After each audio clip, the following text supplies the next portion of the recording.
welcome back. In the previous episode, I talked about the difference between the portfolio you say you have and the portfolio you actually run. The core point there was that many organizations govern one visible portfolio while living with another, more hidden one underneath it.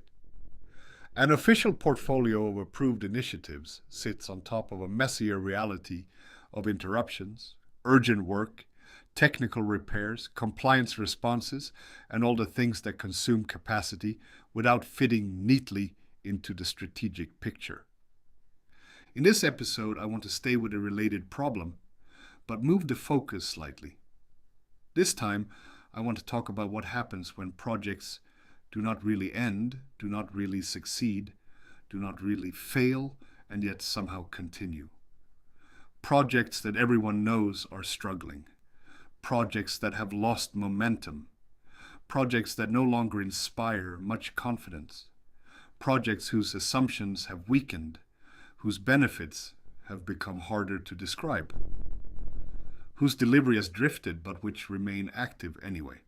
Not decisively alive, not formally dead, just still there.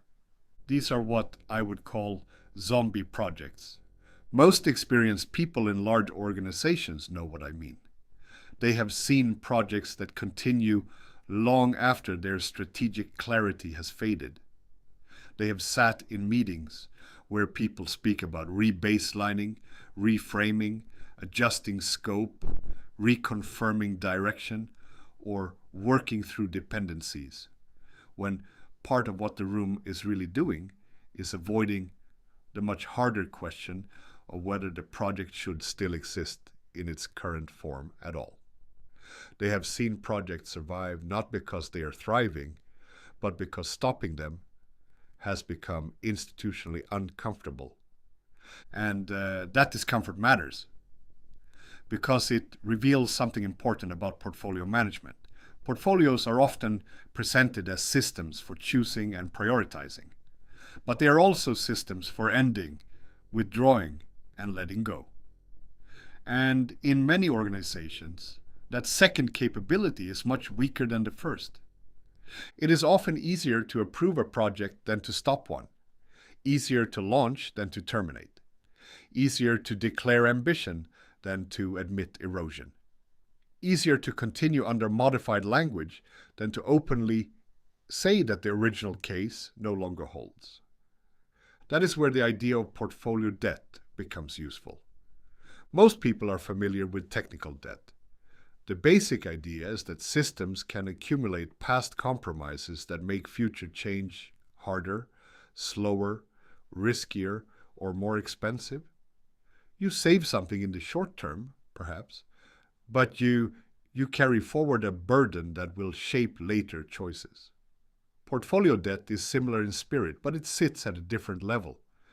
It is the burden created when old commitments, weak projects, avoided cancellations, and outdated strategic assumptions continue to occupy attention and resources long after their value has become questionable.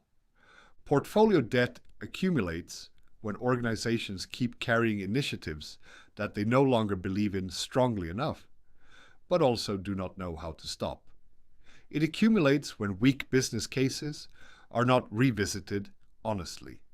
It accumulates when leaders keep politically protected initiatives alive because too much prestige has already been attached to them. It accumulates when a project's original promise becomes less plausible. But the governance language shifts just enough to keep continuation possible.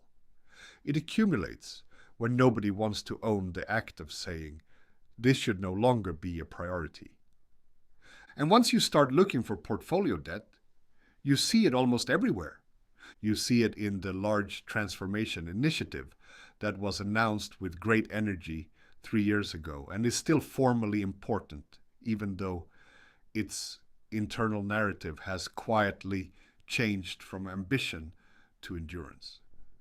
You see it in the platform effort that keeps being defended because too much has already been invested to back away, even though almost nobody now speaks of the original business benefits, with conviction. You see it in the modernization program that has become so entangled in dependencies and revised expectations that people speak more about governance survival than about value creation. You see it in the long-running project that has become a permanent agenda item without remaining a meaningful strategic question.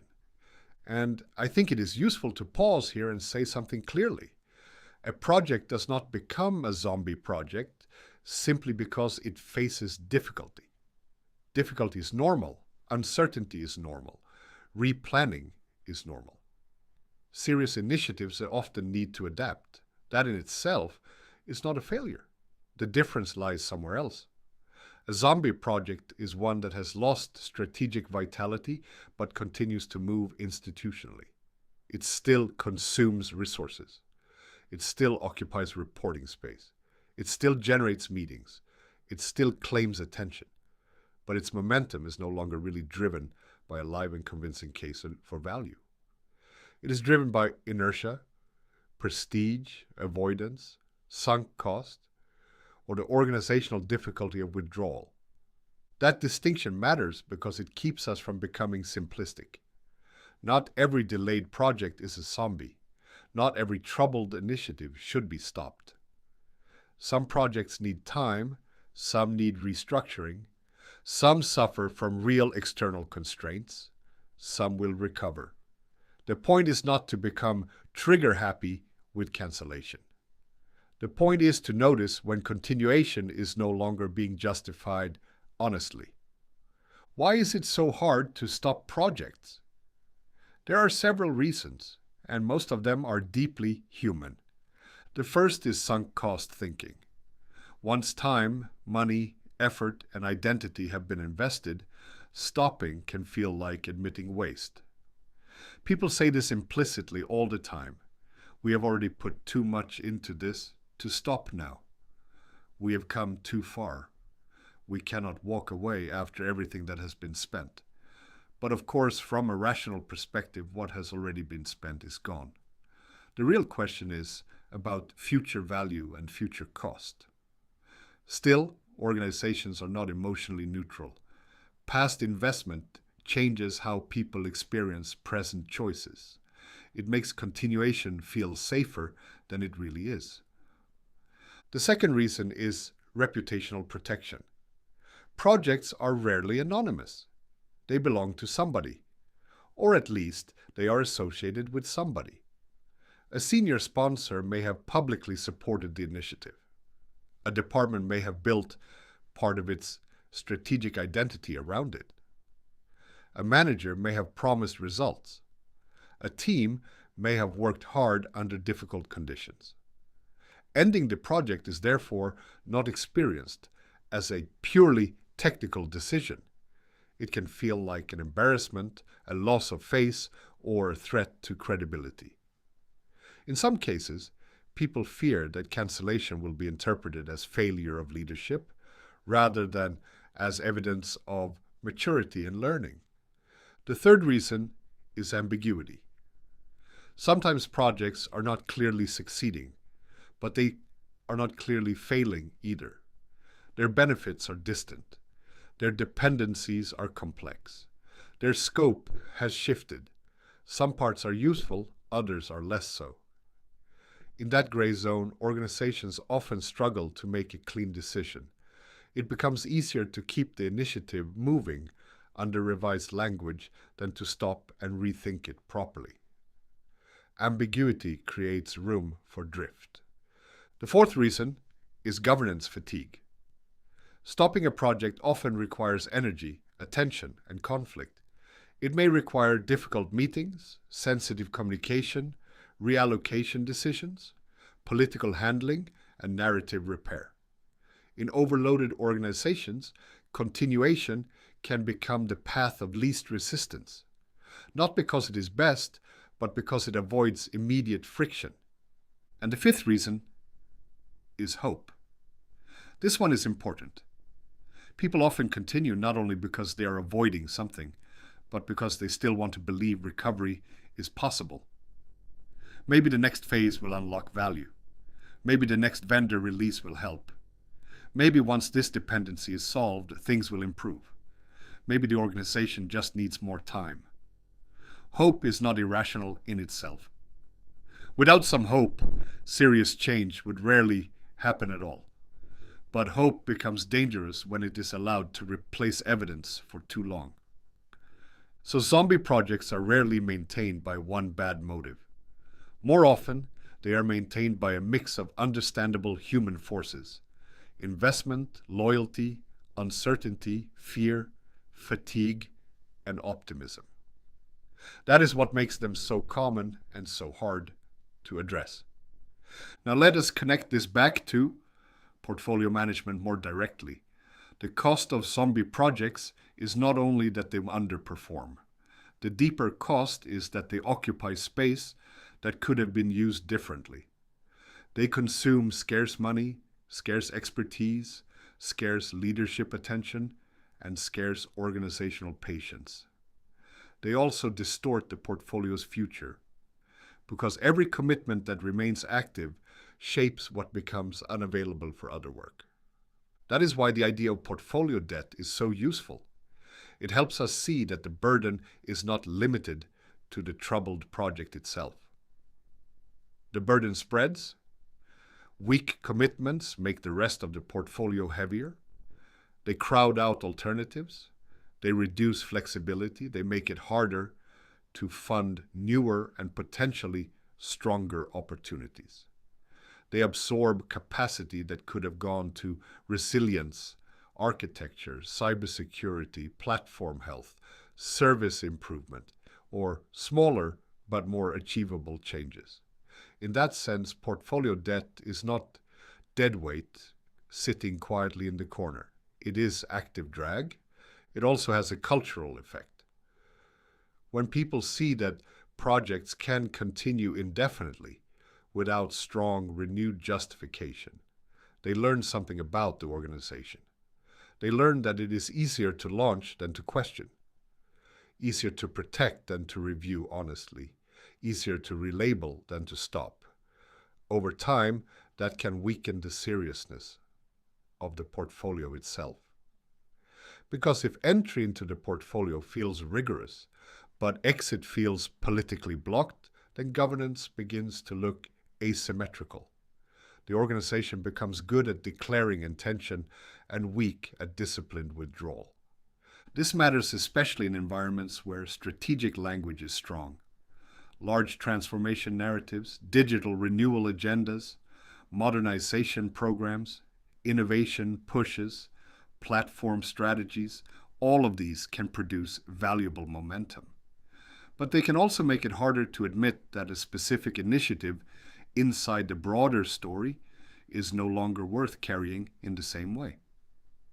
The more symbolic weight attached to a project, the more difficult honest re-evaluation may become. Let me make this more concrete with a scenario. Imagine a public organization launches a multi-year platform initiative. The original business case is ambitious. It promises standardization, efficiency gains, better user experience, stronger data quality, and reduced long-term cost. Senior leaders speak about it as a cornerstone of digital transformation. Resources are committed. Governance attention is high. 2 years later, the picture is more mixed. Technical dependencies have proven more stubborn than expected.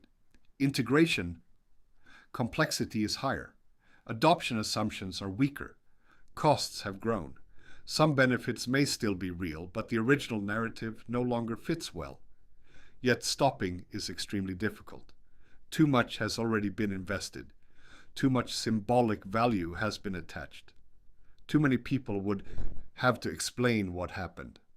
So instead of a clear strategic re-evaluation, the initiative continues under softened language. Milestones are revised. Scope is adjusted. Reporting emphasizes progress fragments. The project is not exactly defended with enthusiasm anymore, but it is not challenged decisively either. That is a classic zombie pattern. Notice something important here. The issue is not that the project encountered difficulty. The issue is that the organization lost the ability to speak plainly about what the project now is. Once that happens, governance becomes more about maintaining institutional continuity than making live strategic choices. And that has consequences beyond this one project.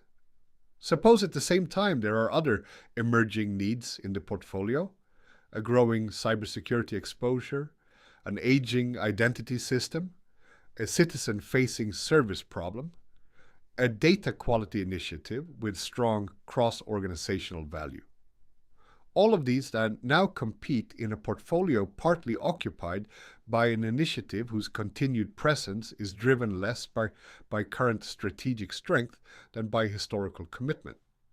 This is exactly how portfolio debt narrows future room. Another effect of zombie projects is that they distort reporting. Formal reports often continue to describe these initiatives in ways that preserve institutional dignity. That is understandable. Few organizations want to publicly dramatize their own uncertainty. But if reporting language becomes too protective, portfolio boards may lose the ability to distinguish between projects that are struggling toward a meaningful result and projects that are mostly being carried forward because stopping has become too awkward. The more reporting is asked to reassure rather than illuminate, the harder that distinction becomes. This is why the management of portfolio debt is partly a language problem. Organizations need better ways to say, with seriousness and without unnecessary shame, that an initiative no longer holds the same case it once did. Not every change in direction should be framed as failure. Sometimes the mature act is to learn, stop, redesign, or narrow. But for that to be possible, governance culture has to make room for strategic revision without automatically translating it into personal defeat. That is easier said than done. Many organizations still reward certainty more than learning. They still treat strong initial confidence as a sign of quality, and later course correction as a sign of weakness. If that is the culture, then people will naturally be reluctant to revisit weak projects, honestly. They will try to preserve the appearance of continuity because the social cost of visible reconsideration is too high. So one of the most important things a mature portfolio can do is normalize reevaluation. Not casual instability, but disciplined reevaluation. A serious project should not only face scrutiny at the beginning. It should face meaningful strategic review during its life. Are the original assumptions still credible? Has the environment changed? Are the benefits still plausible relative to alternatives? Is the current path still the best use of scarce capability? Those questions should not feel like acts of disloyalty. They should feel like acts of governance. There is another subtle point here. Portfolio debt does not only come from large failing initiatives, it can also accumulate through many smaller weak commitments that individually look harmless, but collectively create congestion. A portfolio may have dozens of semi-active efforts that continue because none is dramatic enough to force a hard choice. Each one has some justification. Each one seems survivable. But together, they create a landscape of diluted attention, fragmented ownership, and reduced strategic sharpness. In that sense, portfolio debt is not always spectacular. Sometimes it is ordinary. Sometimes it looks like a portfolio that is simply too full of old yeses. And that phrase matters, too full of old yeses, because portfolios are shaped not only by what an organization wants now, but by what it once agreed to and has not yet found a way to release. Every old yes carries forward a claim on the future. Some deserve that claim, some no longer do. This is one reason why organizations have wanted to become more adaptive, cannot focus only on better selection methods. They also need better exit methods, better ways of ending, pausing, shrinking, redesigning, or honestly reframing initiatives. Not because stopping things is always good, but because an inability to stop is a sign of weak portfolio health. And let me be clear, I am not arguing for ruthless cancellation cultures. Those create their own problems. If projects are killed too quickly, organizations may become timid, short-term, and unwilling to learn through difficulty. The goal is not brutality. The goal is clarity. The goal is to distinguish between effort that deserves persistence and effort that is being kept alive, mainly because the organization cannot yet bear the meaning of stopping. That distinction requires judgment. It cannot be solved entirely with metrics. But there are signals leaders can watch for. Has the project's case been genuinely refreshed or only rhetorically updated? Does the current reporting language clarify a reality or soften it? If the initiative were proposed today under present conditions, would it still be approved? Are people speaking about future value with conviction, or mainly about what has already been invested? Has the project become strategically important or just institutionally hard to challenge? That last question is one of the most useful in the whole portfolio space. Has the initiative become strategically important or just institutionally hard to challenge? Those are not the same thing. If more organizations ask that question honestly, they might discover that some of what they describe as momentum is actually inertia. So what can be done in practice? First, portfolio reviews should include stronger midlife strategic checkpoints, not only delivery checkpoints. Not just are we on schedule, but does this still deserve its place relative to other demands? Second, leaders need permission structures for stopping work without automatic humiliation. Third, reporting needs enough honesty to show weakening cases rather than only managed reassurance. Fourth, portfolios need to look explicitly at accumulated drag and not only at individual project status. In other words, not just how is each initiative doing, but what is the overall burden of legacy commitments on current flexibility. And perhaps most importantly, organizations need to develop a culture in which disciplined withdrawal can be seen as evidence of seriousness rather than weakness. Because if the only honorable act is continuation, then portfolio debt will keep growing. There is a deeper lesson here too. Portfolios are not just about ambition. They are about attention. And attention is one of the scarcest things organizations have. Zombie projects consume it. Portfolio debt hardens it. Old commitments shape what can be noticed, funded, protected, and imagined next. So when organizations fail to deal with weak historical commitments, they do not only waste resources, they narrow their own future. That is why this matters more than it may first appear. A portfolio crowded with zombie initiatives is not just inefficient, it is less alive, less able to respond, less able to make room for more important work, less able to distinguish loyalty from wisdom, less able to convert learning into action. So, let me end with the core argument. Zombie projects are initiatives that continue without strong living justification. Portfolio debt is the burden created when such commitments, large or small, remain active long after their value has weakened relative to alternatives. Both are symptoms of a portfolio that can start but struggles to stop, that can announce but struggles to revise, that can protect but struggles to release. A mature portfolio is not one that never makes mistakes. That is impossible. A mature portfolio is one that can recognize when a commitment no longer deserves the same future it was once promised. Thank you for listening. In the next episode, I want to turn to another familiar phrase in portfolio and governance work: strategic alignment. It sounds reassuring, but it often does less real discriminating work than organizations imagine. So next time, I want to ask a slightly provocative question. When does strategy become theater? And before we close, let me leave you with one question for your own organization. Which active initiative in your environment would probably not be approved if it were proposed today?